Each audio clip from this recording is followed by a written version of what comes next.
અમદાવાદમાં વેજલપુરની સોસાયટી અને ચેરમેનને નોટિસ આપવામાં આવી છે। અમદાવાદથી આ સમાચાર મળી રહ્યા છે। વેજલપુરની સોસાયટી અને ચેરમેનને નોટિસ આપવામાં આવી છે। ગટર સાફ કરવાને લઈને આ નોટિસ આપવામાં આવી છે। ત્યારે ગટર સાફ કરવા માટે માણસ અંદર ઉતાર્યો તો કોર્ટની ગાઈડલાઈનનો ભંગ કરતા આ નોટિસ પાઠવવામાં આવી છે। ત્યારે વ્રજનગરી આવાસ યોજનામાં સામે આવી હતી બેદરકારી।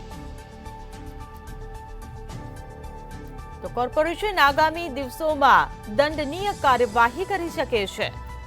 અમદાવાદથી આ સમાચાર મળી રહ્યા છે। ગટર સાફ કરવાને લઈને નોટિસ આપવામાં આવી છે।